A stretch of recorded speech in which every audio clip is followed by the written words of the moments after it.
بسم الله الصلاة والسلام على رسول الله.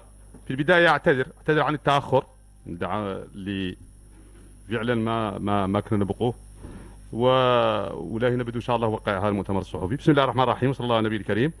اجتمع مجلس الوزراء اليوم الأربعاء 27 ذي القعدة 1442 هجرية الموافق 7 يونيو 2021 ميلادية تحت رئاسة فخامة رئيس الجمهورية السيد محمد الشيخ الغزواني.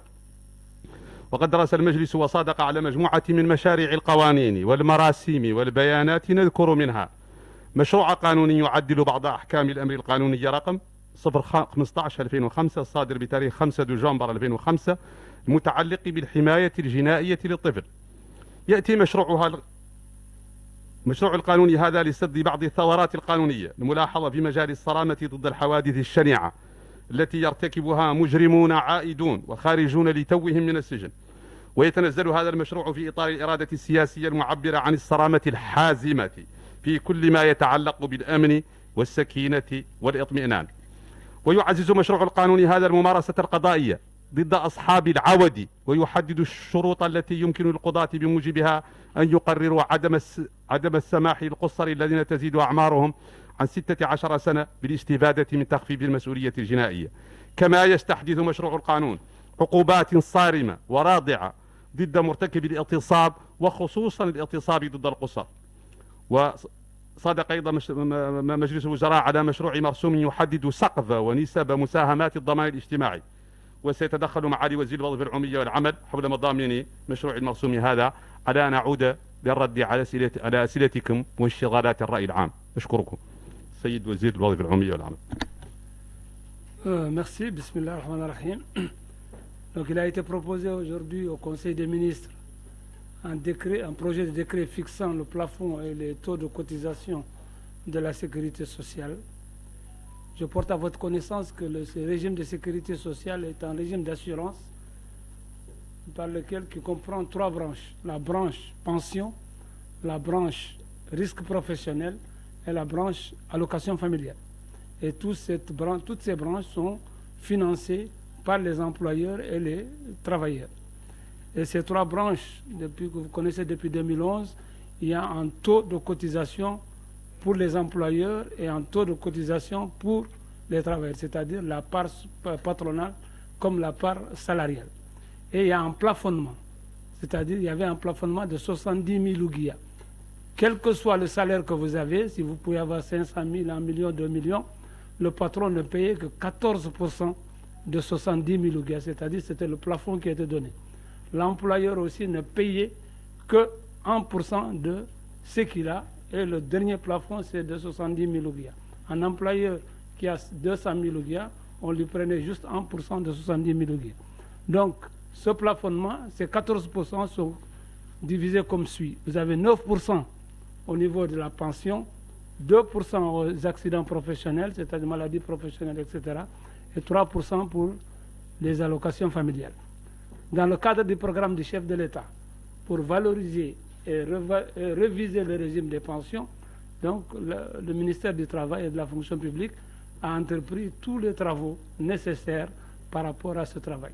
Donc la première étape aujourd'hui qui nous est arrivée, c'est qu'après discussion avec les partenaires sociaux le 25 janvier dernier, ils ont convenu, c'est-à-dire les travailleurs, les salariés et l'État, c'est-à-dire les représentants de la fonction publique, de rehausser le plafond à 15 000 MRU, c'est-à-dire 150 000, ça veut dire le double de 70 000. Tout ça, c'est la première étape, c'est l'élévation du niveau de cotisation. Donc vous voyez, désormais, que vous ayez le plafond est de 150 000, c'était 70 000, on est revenu à 150 000, c'est-à-dire qu'on a élevé le niveau de cotisation. Donc le patron aujourd'hui, il cotise 14% de 150 000, quel que soit le salaire du salarié qu'il y a. Et bien sûr, l'ouvrier aussi cotisera 1%. Tout ça, c'est dans le cadre de la préparation de la valorisation du régime des pensions. Ceci est une première étape et Inch'Allah, on continue dans le processus pour rentrer dans le processus et l'engagement du chef de l'État dans le cadre de la valorisation du régime des pensions. Je vous remercie. وزير، والآن أتيح الفرصة للأسئلة. تفضل إلى أنت صاحب.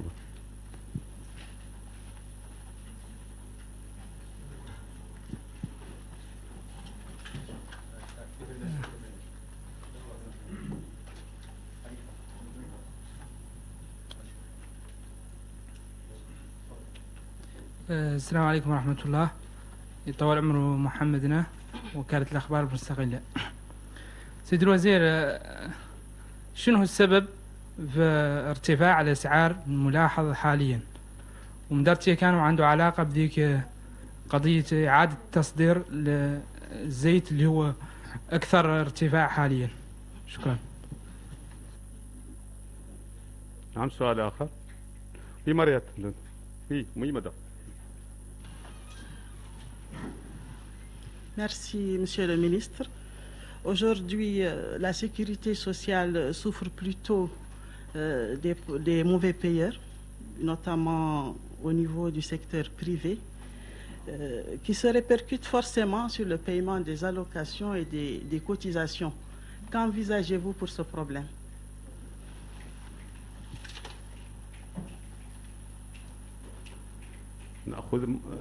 تفضلوا. آمين. شيخ بكاي، صحفي مستقل ومن موقع موري نيوز. أنا عندي ثلاث أسئلة، واحد منهم مطرح بشكل غير نختار نعمقه. واحد منهم خاص بالأسعار.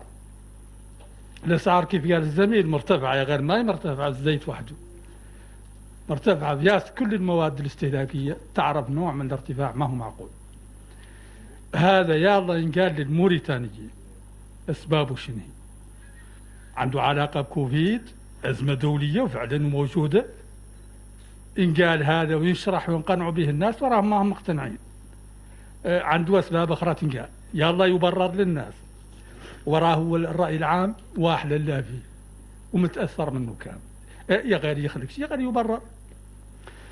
الثاني هو خارج خبر انتشر عن وجود مستشار الوزير المال وجرد في مجلس الوزراء. هذا حسب الخبر، أنا لا ناقل. وتم لا، لكن كان يجبر، تم يجبره، تم لا يشتغل. هذا تناولوه وسائل الإعلام عندنا هون. عند الشعب الموريتاني الحق أن ينقال له إن ذا حق والله ما هو حق. إذا عاد حق يبرر، والله تتخذ الإجراءات يا الله. وإذا عاد ما هو حق تنقال بشكل مقنع للناس. السيد رئيس الجمهورية في هذا هو سؤالي الثالث. سيد رئيس الجمهورية في روسو جاب كلمة مقتضبة فيها قدر من الروايات، والأساسي بعد ومهم عند الناس صار واحد فيه هو قضية الأمن، قضية ضبطنا احنا نكتبوا على الفيسبوك وتويتر وعندنا ونكتبوا في وسائل الإعلام ولا نتحرى والدقة. حريتنا ما يلحقها شيء. يا غير الرئيس بعد قال عنه لا هي يضبط الأمور، ذاك شخلق فيه. هذا هو سؤالي. عندي سؤال رابع ما هو مهم قد القيادة، غير الناس شادين أخباره بعد. عندنا وفد برلماني في الإمارات وعندنا وفد برلماني في المغرب. ما هو أكبر من قد غير الناس بعد تسول عنه شاد أخباره. شكرا جزيلا. Donc je passe la parole à Monsieur le ministre de la fonction publique pour répondre à la question et puis je répondrai moi aux questions, aux autres questions. Merci Madame de m'avoir posé cette question. De toute façon, comme toutes les sécurités sociales, la sécurité sociale est une entreprise. On connaît des hauts et des bas. Certes, vous avez raison, il y a quelques difficultés, des retards de cotisation ou des difficultés d'entrée, etc.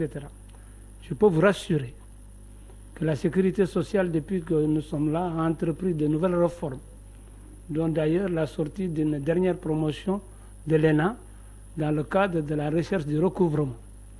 Et en tant que ministre, nous avons pris toutes les disponibilités, toutes les dispositions nécessaires à relancer, à trouver les solutions les plus idoines avec toutes les entreprises, qu'elles soient publiques ou privées, relevant du Code du travail et de la Convention collective, et qui ont des difficultés par rapport à leur retard de paiement pour trouver une solution. Et je peux vous rassurer, donc, ce n'est pas une perte sèche, c'est simplement une procédure qui est en cours et la sécurité sociale, bien sûr, fait tout pour recouvrer ces biens dans le cadre de la légalité et dans le respect des procédures. Merci, il n'y a rien qui est laissé au hasard. Merci beaucoup. سأجيب على الأسئلة. فيما يتعلق بالسؤال اللي يتكرر ما يتعلق بارتفاع الأسعار، أنا نختار نقول لكم ثلاث ملاحظات. واحد على أنه أسبوعيا بمجلس الوزراء يجي تقرير ضمن تقرير عادي روتيني حول الأسعار على مستوى الوطني، على مستوى الوطن كامل، ارتفاعها واستقرارها وانخفاضها، هذا أسبوعيا يطلع عليه مجلس الوزراء ضمن تقرير. معناه أن الحالة متابعة، هذا بالإضافة إلى المتابعة اللي تعدى الوزارة المكلفة بالتجارة يوميا وساعة بساعة للأسواق. هذا اللي يلاحظ. في بعض الأحيان يكون فيه كثير من المبالغة، وبعض الأحيان تعود عنده أسباب متعلقة بالتموين، انقطاعات تموينية، وفي بعض الأحيان تتعلق بأسباب مضاربات. غير في كل مرة القطاع المكلف بالتجارة يتدخل التدخل المناسب لضبط الأسعار. ثم إن هناك أيضا إجراءات تعدلها الحكومة وعدلها القائمون على الشأن العام للتخفيف من ارتفاع الأسعار، والله من وطأة الأسعار على أصحاب الدخل المتوسط والدخل الخفيف. منها شنو؟ منها هاي الدكاكين اللي تعدل وكالة تآزر، واللي تمونها بالمواد، واللي تنباع للمواطنين بأسعار مدعومة. منها أيضا تدخلات اللي تعدل مفوضية الأمن الغذائي، واللي تشمل أحيانا التوزيع المجاني للمواد الغذائية. الشيء اللي أثر من شأنه أن يأثر على استقرار الأسعار وعلى تخفيضها بعض الأحيان. إذا هون اختار نقول لكم أنكم تطمئنوا أن ما فيه ارتفاع زايد على حده في الأسعار. يقد يخلق شيء مؤقت، مرة ترتفع ومرة تنخفض. هذا هو عادة قاع حالة السوق. غير ما فيه ارتفاع أكبر من قده، ولا فيه ارتفاع دائم مطلقا. هذا ما هو على مستوى ناقشط وحده، على عموم التراب الوطني. والحكومة تتابعه يوميا، واكبر مجلس فيها هو مجلس الوزراء، يجي تقرير اسبوعيا عن حالة الاسعار في كافة التراب الوطني. والوزارة المكلفة والآليات هم اللي موجودة لهذا. الوزارة مكلفة بالتجارة وعندها إدارات وعندها أذرع لا مركزية في الوطن كامل وتتابع هذا الأمر عن كذا. وفي آليات اللي أخرى تآزر مفوضية الأمن الغذائي والكثير من الآليات الأخرى اللي من شأنهم اللي يتعدل شمل التدخلات لصالح الدخل المتوسط والدخل الخفيف والدخل المعدوم، إياك ذاك يخفف وطأة الأسعار. إذا في هذا المجال اطمئنوا، ما في إن شاء الأمور إن شاء الله واضحة وتحت السيطرة ومتابعة، ولا في شيء أكبر من قده في هذا المجال.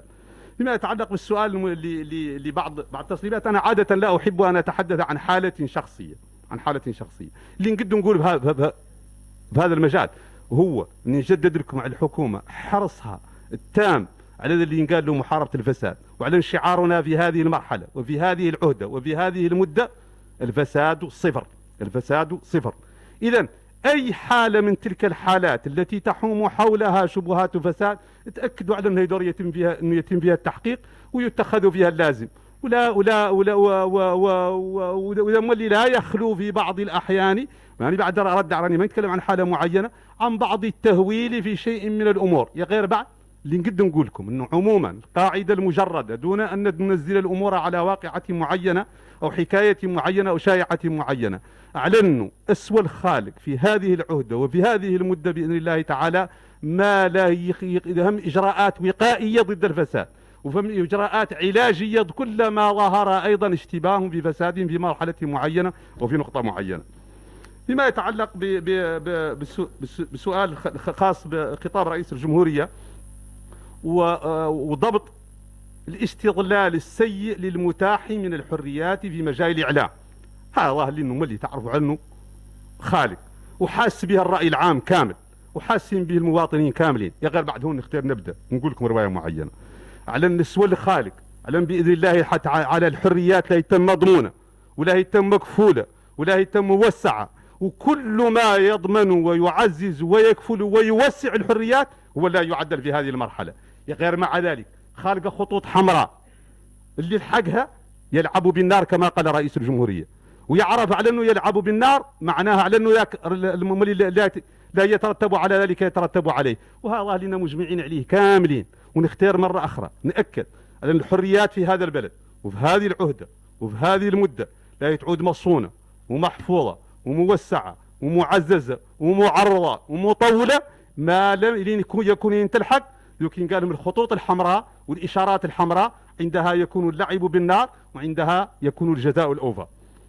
بالنسبة لسؤال العميد ما يتعلق بزيارة وفد برلماني إلى كل من الإمارات الدولتين الشقيقتين المملكة المغربية والإمارات العربية المتحدة، هذا نوع من الدبلوماسية البرلمانية. الدبلوماسية أنواعها اليوم كبيرة.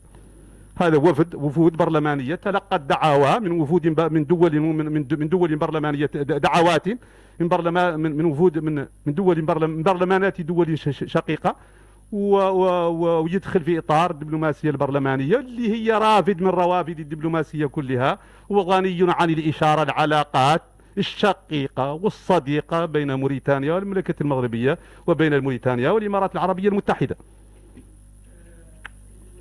تفضل. أنا أؤكد على أنها في إطار الدبلوماسية البرلمانية والعلاقات بين البرلمان المغربي والبرلمان الموريتاني والبرلمان الإماراتي والبرلمان الموريتاني، وبالتالي هذا يدخل في إطار العلاقات بين المؤسسة التشريعية هم في هذا بلدنا والمؤسسة التشريعية في الدولتين الشقيقتين في إطار العلاقات الدبلوماسية. وتوقع أن تكون أيضا زيارات مماثلة ردا للجميل ومعاملة بالمثل لهذه الدول إلى بلادنا.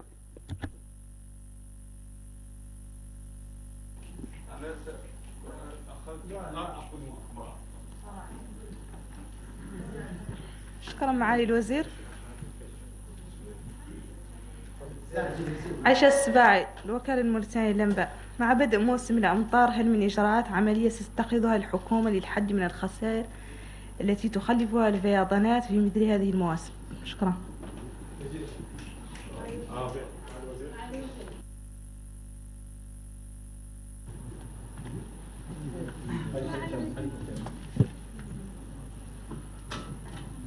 شكرا. السؤال الأول على معالي وزير الوظيفة العمومية عن قضية العقدويين، هذا من درى ايش فيهم شخصية في قضيتهم. السؤال الآخر الثاني على الناطق باسم الحكومة، شنو موقف الحكومة من المظاهر اللي خلقت يوم هذا في روسوف، قضيتك مظاهرات باطل تعرفوا التقليدية القديمة أهل فلان وأهل فلان، شنو موقف الحكومة منها؟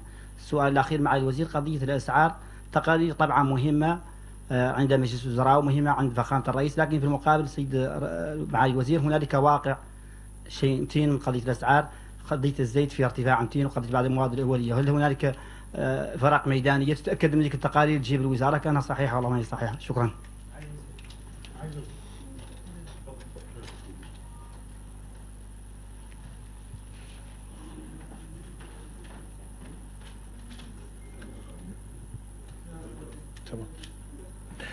طيب شكرا جزيلا لكم معالي الوزير. أنا عندي سؤالين أريد أن أطرحهم عليك، ثم بعد ذلك سؤال بالفرنسية على وزير الوظيفة العمومية. سؤالي لكم الناطق الرسمي باسم الحكومة، قضية سومغاز والتي يتحدث عنها الجميع الآن، وأيضا هذه التحقيقات وشبه الفساد في هذه الشركة العمومية، إلى أين وصلت هذه القضية وما الذي بإمكانكم أن تقولوه للرأي العام الموريتاني الذي يتابع حدث سومغاز؟ هناك سؤال آخر، أنتم معالي الوزير تحدثتم في نقطة أو وقائع مؤتمر صحفي الأسبوع الماضي، قلتم أن زيارات رئيس الجمهورية لن تكون كرنفالية كما كانت في الماضي، وأيضا ستكون تنموية. نحن شاهدنا الكرنفال وكأننا أيضا في العهد الماضي، ما الذي جد سيد الوزير؟ Monsieur le ministre, bon, je vous remercie et aussi vous avez parlé ici de valorisation de régime des pensions. Monsieur le ministre, on sait très bien qu'avec le Covid-19 et aussi il y a toujours des difficultés pour avoir la localisation et aussi avoir les quotas. Comment vous allez procéder pour que les Mauritaniens qui sont dans cette caisse, comment ils vont avoir leur argent et aussi d'une manière réel et quel aura l'impact de cette décision aujourd'hui. Merci Ok, beaucoup. Monsieur le ministre, vous avez la parole. Il y a une question qui vous a été posée concernant le statut des contractuels. Et la dernière question aussi. La loi 93 est de deux formes. Il y a les fonctionnaires et les agents contractuels de l'État. Ces agents contractuels, ils sont bien sûr structurés aujourd'hui. Nous avons refait beaucoup de démarches, le ministère des Finances et le ministère de la fonction publique. Aujourd'hui, les contractuels, la première des choses essentielles à leur vie, c'est leur inscription au régime de sécurité sociale. Ils n'en avaient pas. Donc, il y a ça, il y a bien sûr le régime de sécurité sociale, la CNAM, c'est-à-dire, il y a, etc., une autre formule. Ils ont au moins un indice. Donc, vous voyez tout de suite que la valorisation du régime de contractuel est en avance. Nous avons recensé tout, nous avons fait toute la procédure maintenant. Qu'est-ce qui reste de dernière procédure? La dernière procédure, c'est l'effet de contractualisation. Il ne faut pas oublier, ils étaient un peu éparpillés. Donc, désormais, il faut terminer le processus avec le ministère des Finances par un arrêté conjoint qui va être signé par le ministère de la fonction publique et le ministère de la fonction publique pour terminer le processus qui est l'effet de contractualisation, c'est-à-dire qu'ils ont un contrat avec l'administration en fonction de ce. C'est-à-dire que chacun, normalement, en fonction de son statut, en fonction de ses diplômes, en fonction des études qu'il a, nous vérifierons exactement où est-ce qu'il faut le placer. Ça, c'est un régime contractuel. Ils ne sont pas fonctionnaires. Faites bien la différence. On est fonctionnaire par concours. Les contractuels, personne n'est venu par concours. Donc, faites bien la différence. Il n'y a pas une intégration dans le sens juridique du mot fonctionnaire, mais il reste contractuel de l'État avec tous les avantages acquis et relevant de leur statut. Ça, c'est cette procédure est en avant. Deuxième question, monsieur le journaliste. Le président de la République, dans ses engagements, a décidé de reformuler tout le régime de la sécurité sociale. Le régime qu'il soit public ou privé. Ils sont anciens. Vous l'avez vu, les années 67, les années 65, c'est assez vieux. Donc le public aujourd'hui, vous avez vu comment le chef de l'État, nous avons élevé l'âge. Deuxièmement, nous avons valorisé la pension à 100%. Ça, c'est déjà acquis. Le secteur public, comme je l'ai dit, c'est les deux partenaires sociaux qui cotisent. C'est les travailleurs et les employeurs. Donc la valorisation de ces trucs aussi est un processus assez long qui ne peut pas se faire d'une minute à l'autre parce qu'il faut la participation de tous. Donc depuis le mois de décembre 2020, il y a eu beaucoup d'éléments, beaucoup de réunions, beaucoup de relations entre les partenaires et nous avons passé la première étape qui est essentielle, c'est l'élévation du niveau de cotisation. Parce que, voilà, on était à 70 000. Aujourd'hui, le patron paye 14% de 150 000. Donc, vous avez 110%. L'ouvrier va payer 1% de 150 000 s'il est payé 150 000, mais s'il est payé moins, il paiera toujours. Mais cette manne d'argent qui va arriver va aller dans les caisses de la sécurité sociale. C'est de l'argent qui est déposé, comme je vous l'ai dit au départ. Il est divisé en 9% aux allocations familiales, 2% au risque professionnel, 3% aux allocations. Maintenant, le processus continue. Un processus, c'est une étude. Un processus, c'est des études actuarielles. Un processus, c'est la participation de tous pour trouver une solution idoine pour parachever le programme du chef de l'État. Et je crois qu'on est dans le bon tempo pour pouvoir parachever et trouver une pension réelle, efficiente, humaine à tous nos travailleurs du secteur relevant du Code du travail. Je vous remercie. بالنسبة للأسئلة التي طرحت علي ما يتعلق باستعداد ما هي الاستعداد أو التهيئة لموسم الأمطار اختار نقول لكم على أن فيه لجنة وزارية وعلى أنها تفعل خطة للترقب والتدخل وعلى أن في هذا المجال الإجراءات واضحة ومطبوبة عليها ومعودة عليها والأموال مرصودة لذلك والوسائل بالمصادر البشرية عادة اللي متدربة لذلك ومتعودة عليه معبأة وجاهزة لذلك بإذن الله تعالى. أملنا أن يعود موسم الأمطار إن شاء الله هو موسم جيد وأن يعود اللي ما فيه إن شاء الله يكون مطر خير إن شاء الله وبركة ومع ذلك يخلق مولي شيء وغير ذلك يسوى حجمه شنو هو.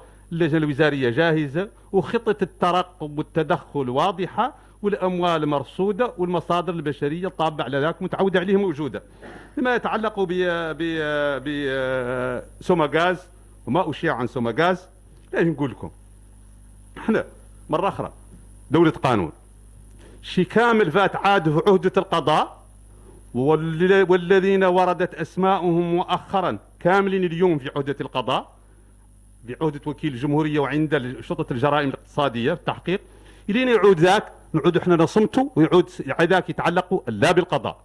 يا غير نختار نقول لكم مرة أخرى رواية نجددها عليكم على فيه ذابتين اثنين يلا يعلقوا في ذكر. واحدة اللي ينقال له الصرامة المغلظة فيما يتعلق بمحاربة الفساد، والثانية الثابت الثاني شنو هو الحرص، كل الحرص على العدل وعلى أن لا يظلم أحد ولا يؤخذ أحد بشائعة ولا بتهويل.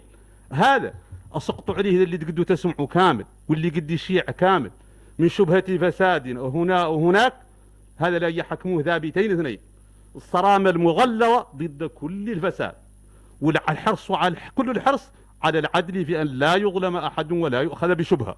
إذن هذا قد يجاوبكم على هؤلاء الثابتين هم لا يحكموا كل شائعة أو شبهة أو قرينة تتعلق بالفساد. ما يتعلق ونختار نقول لكم مثلا سوماغاز أن عندها مشاكل بنيوية للأسف الشديد. هاي المشاكل البنيوية جاية من تراكمات سوء تسيير في المراحل السابقة.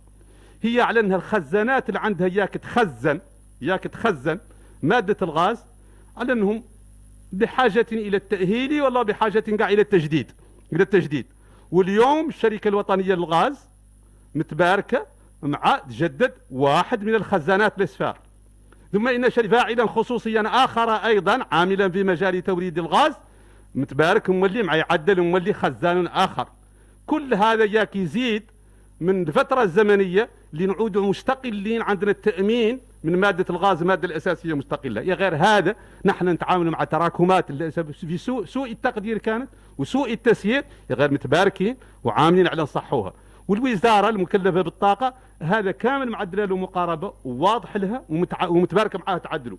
كيف تسكيتهم اللي أشيع عن صفقة التموين بالمازوت هذا نختار اللي نقول لكم فيه معلومات واضحة. ياك تعرفوا على أنه احنا في هذا العهد فيول اللي هو المازوت، لا نقول لكم ياك تعرفوا احنا في هذا العهد لأنه نقول لكم معلومات كما هي ونطلعوكم على الأمر كما هو، والقرارات اللي انقضت فيهم اللي كما هي. هذه خالق مورد تتعاقد معاه الدولة الموريتانية لتوريد مادة الفيول اللي هو المازوت.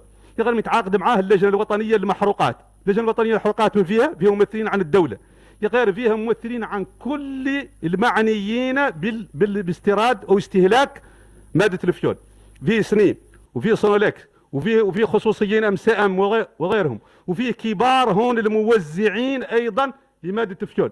هو كاملين أعضاء في هذه اللجنة الوطنية للمحروقات، وهي اللي أعطت هذه الصفقة لهذا المورد وهو اللي كان يجيبها. والصفقة فيها شمل الالتزامات واضح.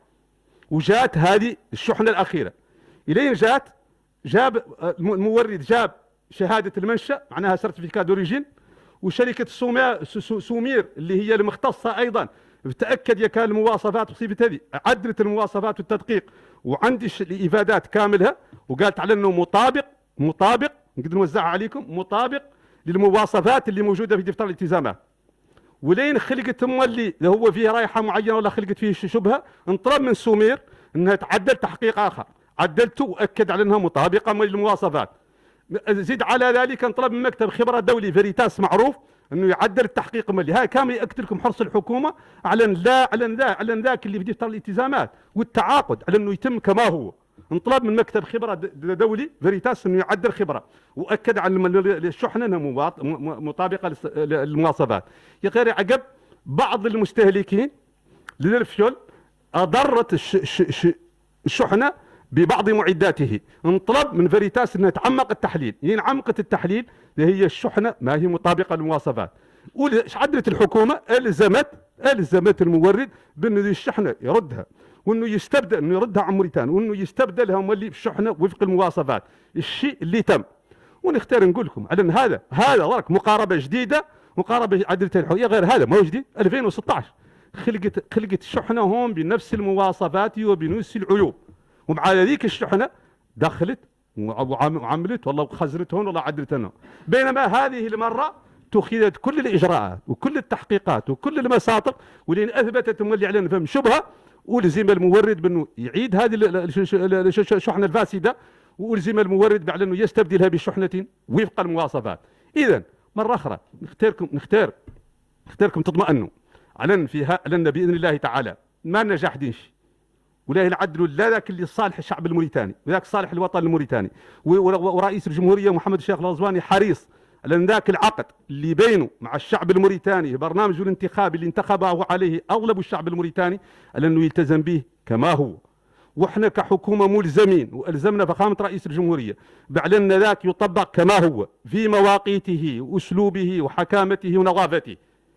لكن اجتهدوا بإذن الله تعالى إلينا مولينا خطأوا، والخطأ محتمل ندور نقول لهم لا غضاضة عندنا فنقول لنا أخطأنا، يا غير في هذه بعد لا خطأ أو الإجراءات والمسار ذا هو اللي خلق وفي سابقاتها بإذن الله تعالى.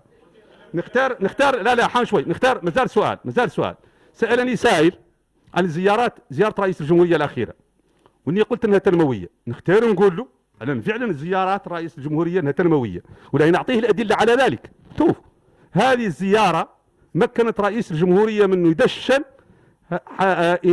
مشروع لإنارة المناطق الزراعية كاملها، معناها توفير الطاقة في المناطق الزراعية كاملها. أيضا هذه الزيارة مكنت رئيس الجمهورية بعد أنه يدشن محطة كي تذكروا في بني نعجي، وبني نعجي كانت فيها محطة هي اللي تزود نواكشوط بالمياه الصالحة للشرب، وكانت المحطة وكانت الطاقة تستمدها من محطة لمنظمة استثمار نهر السنغال. وتعرفوا على أنه في فترة معينة تعطلت تلك المحطة وكاد نواكشوط يعطش. وقتها رئيس الجمهورية أعطى تعليمات واضحة في أنه في أسرع وقت، وراعت التعليمات هي وعدلت ونفذت والتزم بها وعدلت في وقتها، في أسرع وقت وعدل محطة طاقة إياك تأمن استقلال تزويد بل من يزود نواكشوط بالمياه الصالحة للشرب. إذا هذه الزيارة زيارة تنموية. والثانية اللي اختار نقول لكم أنه في مجال الزراعة، وذا اللي يعدل في الإنارة في مجال الزراعة. مجال الزراعة مقدمين بإذن الله تعالى على تطور فيها جيد، والموسم راه موسم حصاد الأرز الحمد لله مبشر في كمياته مبشر في نوع كمياته. غير زيد على ذلك ولا هم اللي يضاعف بإذن الله تعالى تحسينه. غير زيد على ذلك أن مكون الخضروات، وهذه من الدروس اللي استفدناها من ظاهرة كوفيد، على وزارة الزراعة والحكومة أعطيت لها تعليمات واضحة باستثمارات كبيرة من الدولة ومن الخصوصيين الموريتانيين أيضا في مجال الخضروات، ولا هي بتناول مستودعات كبيرة للتخزين هون في نواكشوط وفروسو وقريبا من مناطق الإنتاج. والهدف عندنا بإذن الله تعالى أنه خلال سنوات قليلة قبل انتهاء هذه المأمورية نعود حققنا جزء كبير من الاكتفاء الذاتي في مادة الخضروات، وتعرفون أن ما كان عندنا شيء من الاكتفاء الذاتي في الخضروات. إذن الزيارة كانت زيارة تنموية بامتياز، ما رافقها أخرى أيضا من المظاهر السياسية، ظاهر اللي على لين يعدل حد الشيء في المجال التنموي ذوك ملموس ومحسوس وينتظره الناس، قد تتوقعوا من الناس أن يثمنوا ذلك،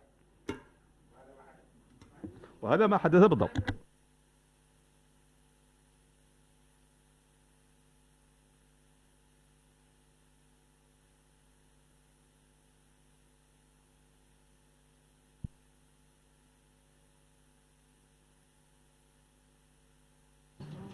السلام عليكم ورحمة الله. محمد الأحمد من موقع جريدة صدى شنقيط. سيد معالي الوزير، نختار سؤالكم حول التأمين الصحي. البعض يقول انه ياسر من الأدوية ما يوفر هذا التأمين، تنعرفوا شنو ردكم. سؤالي الثاني حول الإجراءات اللي اتخذها الحكومة في ظل الموجة الجديدة من كوفيد. من درا كانت الدور توصل لإغلاق ولا. وشكرا. السلام عليكم ورحمة الله.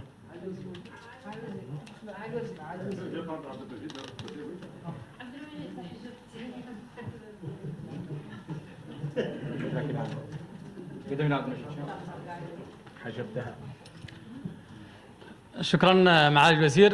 معالي الوزير، في الأسابيع الماضية تم الحديث وربما في الأشهر الماضية عن الخطر الكبير الذي تشكله المخدرات على الناشئة، وتم الإمساك بتاجر مخدرات لديه كميات كبيرة من هذه المخدرات. لكننا وعلى عكس العادة مع صغار المجرمين الذين يتم الإمساك بهم لم نتعرف على طبيعة هذا التاجر، على علاقاته، على شبكاته، هل هو وحيد أعزل أم له علاقات أخرى هنا، من تم القبض عليه، هذه الشحنات الكبيرة كيف وصلت، ما هي الطرق التي تسللت بها إلى البلاد.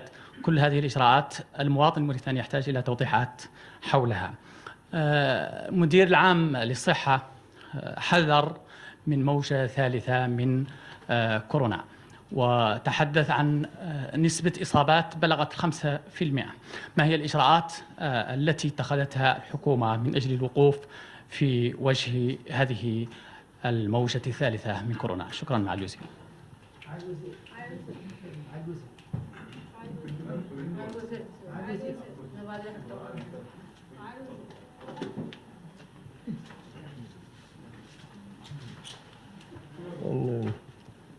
شكرا معالي الوزير. السؤال الأول متعلق بالناطق الرسمي باسم الحكومة. إلى أين وصلت العلاقات الموريتانية القطرية معالي الوزير؟ السؤال الثاني je l'adresse à son excellence monsieur le ministre de la fonction publique. À propos de la décision la plus importante, on peut dire peut-être du siècle, que le chef de l'État a donné l'instruction d'augmenter à 100% les retraités. Il y a une frange de retraités qui nous ont contactés ce matin, en particulier les employés de la CIMI et les privés. Où en est, monsieur le ministre, exactement? Je vous ai posé la même question la fois dernière. Vous m'avez dit que vous avez entrepris des relations avec le patronat mauritanien. Vous êtes arrivé à 70% des résultats. Où en est les 30% restants? Les travailleurs ont besoin, monsieur le Président, de savoir ce que leur président leur a accordé. Est-ce que réellement il y a une augmentation pour les privés ou non? Je vous remercie, monsieur le ministre. Je vais la parole à monsieur le ministre de la fonction publique pour répondre. Monsieur le ministre, vous avez la parole. Donc, merci, monsieur. Le débat qui est aujourd'hui devant nous, le projet de décret qui est avancé aujourd'hui au Conseil, qui a été adopté, je voulais expliquer, c'est une première étape dans le cadre de l'élévation des niveaux de cotisation qui va probablement continuer à engendrer la valorisation des pensions. Le président de la République a bien sûr valorisé les pensions du public à 100% parce que c'est de l'argent public. Vous en convenez avec moi. Pour le privé, comme je l'ai dit et je le réitère, il faut que le peuple mauritanien et les populations comprennent que dans un salaire, il y a deux parts. Il y a une part sociale relevant du patron, c'est-à-dire l'employeur, 14%, et 1% relevant du salarié. C'est ça qui va à la caisse, qui est divisé comme de l'île. Donc le processus aujourd'hui, nous l'avons enclenché dans un processus de concertation et de dialogue avec tous les partenaires sociaux depuis le mois de décembre, janvier, février. Nous avons aujourd'hui trouvé un consensus qui a été posé aujourd'hui au Conseil, c'est l'élévation du niveau de cotisation. Parce qu'on était à 70%, 70 000 le plafond. Aujourd'hui, nous sommes à 150 000 le plafond. Ça veut dire que si vous prenez 14% de 150 000, c'est plus important que 14% de 70 000, n'est-ce pas? Donc nous avons déjà déclenché le processus. Maintenant, les processus continuent. Monsieur, je ne veux pas vous dire les 30% c'est pour demain. C'est un processus juridique, un processus de concertation. C'est des partenaires sociaux qui vont se rencontrer parce qu'une pension, c'est une vie. Une pension, c'est de l'argent. La sécurité sociale, c'est une structure d'assurance et de solidarité. Donc il va falloir trouver les moyens, étude par étude, pour pouvoir trouver la solution à cette valorisation des pensions. Le chef de l'État a affaire à un peuple mauritanien qui travaille sur les deux secteurs, le secteur public comme le secteur privé. Donc je crois que dans l'entendement du chef de l'État, il est réel, possible, de donner satisfaction à ces deux sortes de travailleurs. Le public, c'est déjà OK. Le privé, je peux vous rassurer, messieurs, que le processus continue et je crois qu'on aura bientôt, Inch'Allah, dans les bacs, cette possibilité de crier encore haut et fort la valorisation des pensions dans le secteur privé. Mais, comme disent les Anglais, wait and see. Merci beaucoup. بالنسبة للأسئلة التي وردتني بما يتعلق بسؤال حول خطر المخدرات وتوقيف تاجر المخدرات، نختار نقول مرة أخرى أن احنا كلما تعلق الأمر بالقضاء يعود الأمر يعني القضاء مطلقا. لو سألتنا قبل لأجبنا، ما دام الأمر اليوم في عهدة القضاء فالأسئلة كلها توجه للقضاء، لكن توقع أنه في مرحلة معينة عندما ينتهي التحقيق ويأخذ مستوى من النضج يحتاج إلى إطلاع الرأي العام، فنحن واثقون من أن الهيئات القضائية المخولة وقتها ستطلع الرأي العام على ما ينبغي أن يطلع عليه. فيما يتعلق بكورونا نختار نقول لكم 4 أشياء. واحدة على الوضع تحت المراقبة وتحت السيطرة حسب وزير الصحة، وعلى أنه في كل مجلس وزراء يعطى تقرير لرئيس الجمهورية، ربما من جهات وزارية متعددة، منها وزير الصحة ووزير الداخلية ووزير الخارجية، عن وضع جائحة بالخارج. معناها 3 وزراء يتحدثون عن الأمر في كل مجلس وزراء عن الرئيس، وفي كل مرة رئيس الجمهورية يطرح أسئلة ويعطي توجيهات في هذا المجال. هذا إياك ندللكم عن الوضع تحت المراقبة وتحت السيطرة. الشيء الثاني نختار نقول لكم على أن في إجراءات متقدمة لاقتناء كميات أكبر من اللقاح، وتعرفون للأسف الحمد لله لا عاصمة اليوم من الوباء بعد عناية الله تبارك وتعالى إلا اللقاح. وفيه مساعي حكومية فيه هون كميات فارجات، وفيه مساعي من وزارة الصحة أيضا لتعبئة المزيد من كميات اللقاح عبر التعاون الثنائي وعبر التعاون الدولي وعبر الشراء بعض. نختار نقول لكم نزيد على ذلك على أن فيه إجراءات مولي معدلة لتوفير الأكسجين وإنتاج المزيد من الأكسجين لدى كل المستشفيات اللي يعود فيه نحجزوا فيها عادة مرضى كوفيد. زيد على ذلك أنه فيه مستشفى ميداني معدل في إطار العلاقات الثنائية بين موريتانيا ودولة الإمارات العربية الشقيقة، سعته 200 مستشفيين اثنين، سعتهم 240 سرير، فيها 40 سرير إنعاش، وعلى أنه راعي بركات إياها يعدل وفاتش منه معدل لأنه بري فابريكي، هذا منه معدل حدا مستشفى أمراض القلب لمن أراد يطلع عليه. زيد على ذلك أنه اللجنة أيضا الوزارية المكلفة بمتابعة كورونا لا هي تجتمع ووقتها تقيم، واستراتيجية ديناميكية، وبالتالي يلا تطمئن الناس أن الأمر تحت المراقبة وتحت السيطرة، والإجراءات الوقائية تنزاد وتكثف ماشة، وبإذن الله تعالى كلما اقتضى الأمر تحيينا أو إجراء يقدر يتخذ بوقته. تمييزا إيجابيا سأعطي سؤال العميد الشيخ.